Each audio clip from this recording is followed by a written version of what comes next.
Bienvenidos a este canal Derecho para Todos. Explicaremos, según Jorge Carpizo, las características de los derechos humanos. Empezando con el primer principio de universalidad. Este señor nos menciona que la universalidad hace énfasis en que la cuestión de los derechos humanos no es solo un asunto de cada estado, sino de la comunidad internacional. Sin el atributo de la universalidad, nos podemos encontrar con derechos de los grupos, de las etnias, de los estamentos, de entes colectivos más o menos numerosos, pero no con derechos humanos. La titularidad de los derechos, enunciados como derechos humanos, no va a estar restringida a determinadas personas o grupos privilegiados, sino que va a ser reconocida como un atributo básico inherente a todos los hombres por el mero hecho de su nacimiento. ¿Qué nos quiere decir? Que por el simple hecho de ser personas, nosotros estamos reconocidos de tener estos derechos. ¿Qué más nos quiere decir? Que no importa sexo, color, idioma, religión, etnia, nacionalidad, siempre vamos a tener reconocidos estos derechos humanos, porque somos titulares de ellos y como no hay personas más que otras, sino que todos valemos lo mismo, entonces estos derechos humanos no son para gente privilegiada, sino que todos estamos reconocidos ante estos derechos humanos. La historicidad. En cuanto a este punto nos dice el autor, la característica de universalidad no se opone a la de historicidad, no son contradictorias ni opuestas, sino complementarias. La historicidad se refiere a tres aspectos diversos: la evolución de la civilización, nuevos problemas, necesidades y retos, y el contexto social y cultural de cada país. El segundo aspecto, se precisan derechos por la existencia de necesidades que con anterioridad no existían o protegerlos no revestía mayor importancia. Asimismo, en México no puede desconocerse la historia y olvidar los siglos, situación que continúa, aunque en forma diferente, en que la Iglesia Católica ha subordinado o intentado hacerlo al Estado mexicano en varias de las guerras extranjeras o internas que México ha librado. La Iglesia Católica se ha puesto en contra de los intereses nacionales. La historicidad se refiere a esta parte en la que podemos identificar qué derechos había antes, qué derechos hay ahora y qué derechos podrá haber después. El autor nos hace referencia a los nuevos problemas, a las nuevas necesidades y retos. Es decir, hoy probablemente no tengamos necesidad de regular algo con un derecho humano.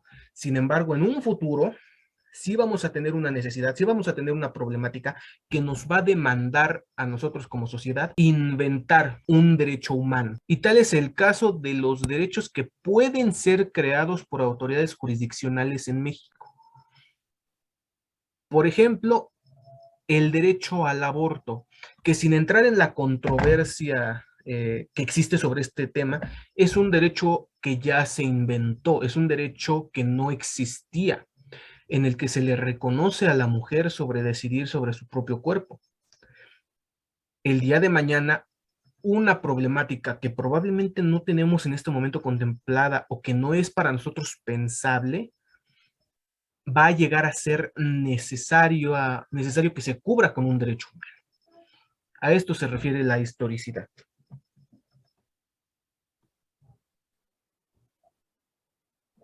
De la mano va la progresividad. Y nos dice Jorge Carpizo, la progresividad permite que se incorporen nuevos derechos humanos a la Constitución. Esto relacionado con la historicidad. Que se precisen y amplíen los ya reconocidos, que se eliminen o atemperen limitaciones, que se establezcan nuevas prohibiciones o límites al legislador, que se creen nuevas garantías procesales para su protección o se perfeccionen las existentes, que se ratifiquen instrumentos internacionales que amplíen la defensa de los derechos. Pero una vez reconocidos, tal acción es irreversible porque, como con toda presión se ha sentado, sería un contrasentido, un absurdo, que lo que hoy se reconoce como atributo inherente a la persona, mañana pudiera dejar de serlo por una decisión gubernamental. ¿Qué nos dice el autor? Primero, ¿la progresividad permite que haya nuevos derechos humanos? Sí, no se pueden quitar los derechos humanos. Los derechos que ya reconoce el Estado no pueden ser suprimidos por ninguna acción gubernamental, por ninguna decisión gubernamental. También nos dice que se creen nuevas garantías procesales para su protección o se perfeccionen las existentes. Recordemos lo que hace pocos días ha estado, o lo que no resolvió la Corte, la prisión preventiva oficiosa.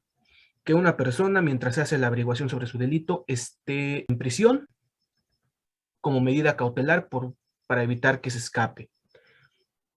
¿Qué derecho viola? Ah, bueno, la presunción de inocencia, porque nosotros tenemos que presumir que esta persona es inocente.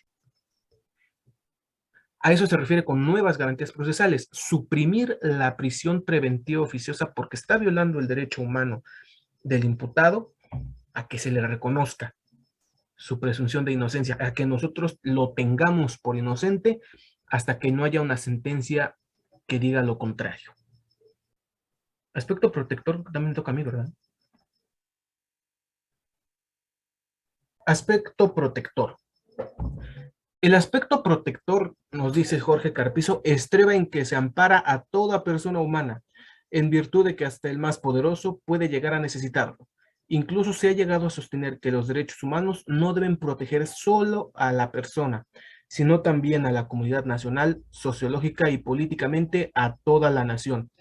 Al respecto, nos trae una cita de Luigi Ferrajoli. De hecho, puede afirmarse que históricamente todos los derechos fundamentales han sido sancionados en las diversas cartas constitucionales, como resultado de luchas o revoluciones que, en diferentes momentos, han rasgado el velo de normalidad o naturalidad que ocultaba una opresión o discriminación precedente, desde la libertad de conciencia a las otras libertades fundamentales, desde los derechos políticos a los derechos de los trabajadores, desde los derechos de las mujeres a los derechos sociales. El aspecto protector primero nos habla de que no diferencia de clases sociales, de estamentos, de condiciones, no. Todos podemos llegar a necesitar la protección de nuestros derechos humanos. Indivisibilidad. La característica de la indivisibilidad es diversa del asunto de si todos los derechos tienen la misma jerarquía. Sin entrar a mayor discusión, es claro que el derecho a la vida guarda mayor importancia que muchos otros, como puede ser la inviolabilidad de la correspondencia o la libertad de tránsito. Sin vida, los demás derechos pierden cualquier valor para la persona. También debe decirse que una constitución puede expresamente señalar la jerarquía superior de algunos derechos o implícitamente al enumerar aquellos que no pueden suspenderse en ningún caso, ni en el de una grave emergencia. Pues este es un claro ejemplo donde el autor se contradice con la Convención Americana de los Derechos Humanos, que lo pueden consultar aquí en el enlace que vamos a dejar en la descripción. Váyanse al artículo 29 y 31 de la Convención Americana de los Derechos Humanos. Dice que la enumeración de los derechos humanos que estén previstos en tratados internacionales es ejemplificativa o enunciativa, no limitativa o taxativa. O sea que si el derecho a la salud, luego sigue derecho al medio ambiente, luego sigue derecho a la educación, por decir algo, lo que se está enunciando nada más es mero ejemplo, pero eso no significa que el derecho a la salud sea más importante que el derecho al medio ambiente. Lo pueden comprobar ustedes en el artículo 29 y 31 de la Convención Americana de Derechos Humanos. La característica de eficacia directa significa, de acuerdo con este autor, que los derechos humanos reconocidos en la Constitución y en los instrumentos internacionales ratificados por un país vinculan obligatoriamente a todos los poderes públicos, así como autoridades, grupos y personas, y para ello no es necesario que una ley desarrolle los alcances de ese derecho humano, aun en el supuesto de que la Constitución señale la existencia de esa ley. Es decir, si un país suscribe un tratado internacional en que reconocen un derecho humano determinado, este tratado, este tratado se vuelve de una aplicación obligatoria. Cuando el autor nos dice vinculan obligatoriamente a todos los poderes públicos, nos dice que esta parte, este documento se vuelve obligatorio. Y este derecho humano, aunque la Constitución señale que tiene que haber una ley que lo regule, no hace falta que se expida tal ley, aunque la propia Constitución lo diga. La fuente de la que extrae el autor dice: todos los derechos humanos poseen las características señaladas. Así lo confirmó la sección primera, párrafo quinto, de la ya mencionada Declaración y Programa de Acción que procede de la Conferencia Mundial de Derechos Humanos de 1993, celebrada en Viena, y transcribe: todos los derechos humanos son universales, indivisibles e interdependientes y están relacionados entre sí. La comunidad internacional debe tratar los derechos humanos en forma global y de manera justa y equitativa, en pie de igualdad y dándoles a todos el mismo peso. Debe tenerse en cuenta la importancia de las particularidades nacionales y regionales, así como los diversos patrimonios históricos, entra aquí la historicidad, culturales y religiosos, pero los estados tienen el deber, sea cuales fueren sus sistemas políticos, económicos y culturales, de promover y proteger todos los derechos humanos y las libertades fundamentales. Es decir, todos deben proteger todos los derechos humanos y no debe haber un país, de acuerdo con lo que nos dice este autor, en el que no se reconozca un derecho humano, el que sea. Y de acuerdo, estas han sido las características de los derechos humanos, de acuerdo con el artículo Los derechos humanos, naturaleza, denominación y características de Jorge Carpizo, publicado en la revista Cuestiones Constitucionales, Revista Mexicana de Derecho Constitucional. La referencia y el link para que la puedan revisar la encontrarán en la descripción del video.